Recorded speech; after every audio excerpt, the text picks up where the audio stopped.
Es momento de entrevista en BTV Noticias. Ya recibo a Gustavo Álvarez, psicólogo forense, director nacional de la Asociación Latinoamericana de Psicología Jurídica y Forense. Gracias por estos minutos. Por favor, gracias por la invitación. Bueno, inicialmente lo habíamos invitado para hablar sobre otro tema vinculado al bullying que vamos a abordar enseguida nada más, pero teniendo en cuenta este caso vale la pena alguna puntualización y yendo de un caso que es particular, pero más bien mirándolo desde su área de trabajo. A nivel general, le pregunto, bueno, ¿qué características le llaman la atención o destaca que podrían ser un llamado de atención justamente respecto al global de la situación vinculada a la violencia, en este caso para un niño? Sí, es buena la apreciación, o la precisión, mejor dicho, en cuanto a que yo hablo desde lo general porque el caso no lo conozco, sin lugar a dudas, y es una posición ética.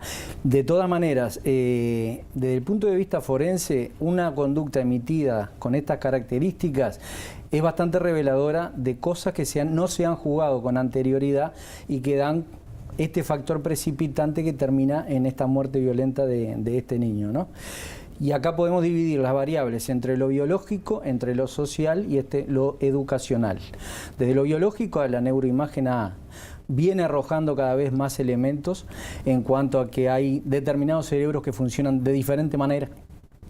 Desde lo familiar, bueno, determinada cantidad de introyección de frenos inhibitorios, de límites, de autoridad, de introyectar la autoridad y poder tener claro qué es lo que se puede, qué es lo que no se puede, que también se viene cayendo en cierta manera esta franja bien clara.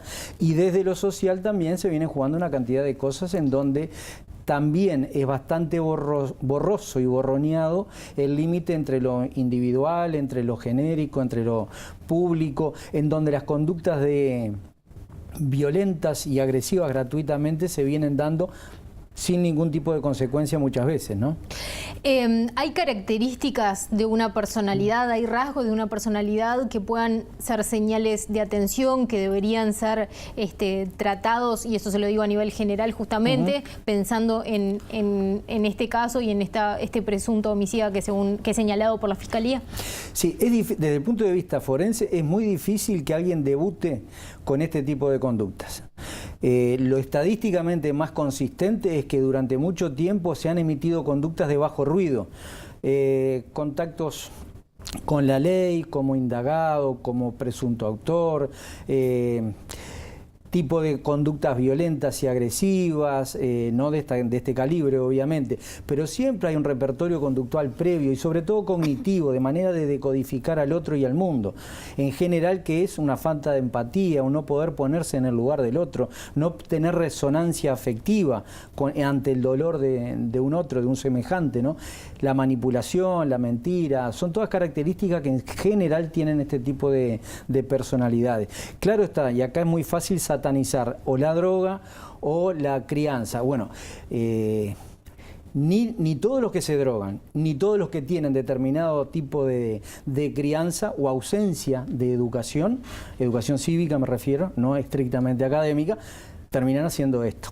O sea, las generalizaciones en forense en general son estupidizaciones, ¿no? Claro, entiendo. De todas maneras, claro, este caso en particular tiene algunas características muy particulares, justamente como por ejemplo que es el caso de un niño que sale de manera habitual en una bicicleta a comprar algo a un almacén que está muy cerca. Y cuáles son, ahí le pregunto entonces, los límites entre la crianza y mirado desde el punto de vista de la psicología forense, porque a priori parece que no hay forma de prever una situación de este tipo. Es que lo que ocurre, lo que se ve habitualmente no, pero no es extraordinario, es que una vez que se dan este tipo de situaciones, resignificándolas, terminamos culpando a la víctima, a las víctimas secundarias, en este caso a la familia del niño fallecido. Claro, y la crianza con libertad también es parte de la cosa y de crear seres humanos saludables. Porque con el diario del lunes es muy fácil. Ahora, a 3 cuadras, un niño de 8 años, en Neptunia, un lugar no de los más rojos habitualmente o que se puede detectar en nuestro país. Claro, después de consumado el hecho obviamente sí, resignificándolo, pero son cuestiones habituales. No se puede cargar la culpa en las víctimas secundarias, porque acá hay víctimas primarias, que es el niño, sin lugar a duda, y también una corte de víctimas secundarias, ¿no? Para finalizar, este caso hizo mucho recordar a otros casos que han sucedido este año, de otros niños que han sido asesinados de manera brutal. ¿Usted ve desde su disciplina un recrudecimiento en cuanto a la violencia hacia los menores? A ver, hay que ver cómo se mide la violencia. Si yo porque le grite a un niño lo catalogamos de violencia, bueno, yo creo que, como decía la técnico anteriormente, hay una gran cantidad de niños, inmensa mayoría de niños que son violentados. Violencia hay que categorizarla de determinada manera, ¿no? Bien, conceptualmente tenemos que definir a qué nos referimos con violencia y cómo marca esa violencia eventualmente. De todas maneras, en el punto de vista forense y terminando con asesinato, está más o menos, lamentablemente, está más o menos dentro de la estadística que se ha venido manejando siempre. Bien, pasemos al otro tema, que es el tema del bullying, porque la semana pasada hubo un fallo que fue inédito por parte de la justicia uruguaya vinculado al acoso escolar. Si le parece, vamos a compartir con todos los televidentes también datos concretos sobre este fallo, y al regreso lo discutimos con el doctor Gustavo Álvarez. 4 de cada 10 uruguayos sufrieron bullying. La mitad de ellos jamás se lo contó a alguien. Estos datos se desprenden de una encuesta realizada por la psicóloga Silvana Giaquero, especialista en la materia.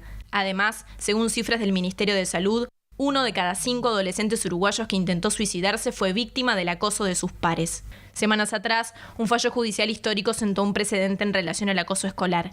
Por primera vez, una sentencia judicial fue fundamentada contemplando la concepción de estrés postraumático producido por este tipo de acoso. El caso fue publicado por el diario El País. Sobre él, se relató que el adolescente se mantuvo en silencio durante los 7 años que acudió a un colegio católico, mientras sufría de ser excluido de cumpleaños, que le pusieran apodos y que se rieran de su hiperactividad.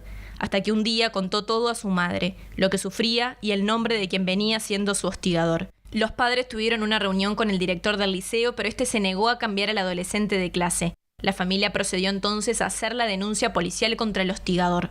4 años después, el juez civil Federico Tobía, si bien desestimó la acusación contra el colegio, entendió que la forma de resarcir el acoso moral sufrido era que la familia de la víctima recibiera una indemnización de $12.500 de parte de la familia del victimario.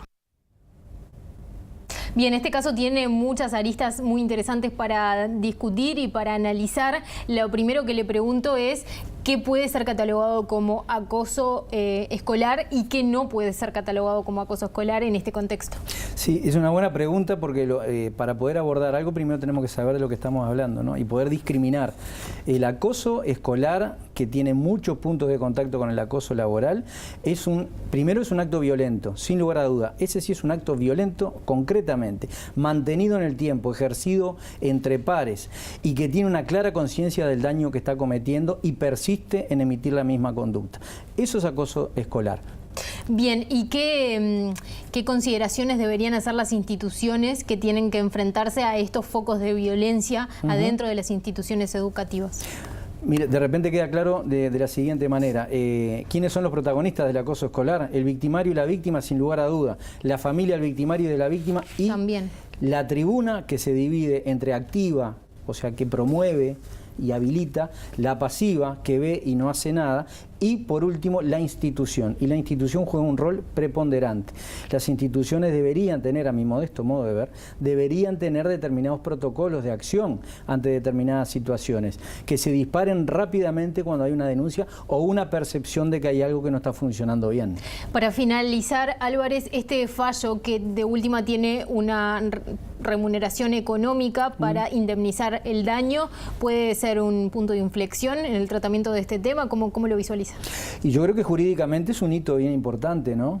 Claro está, después está todo, no solo lo pecuniario, sino también después todo el daño psíquico, que nosotros es justamente lo que evaluamos desde lo forense, en las diferentes versiones que hay de lesión psíquica y secuela psíquica, el daño psíquico que lleva a esto, ¿no? Esto conlleva un daño bien importante, ¿no?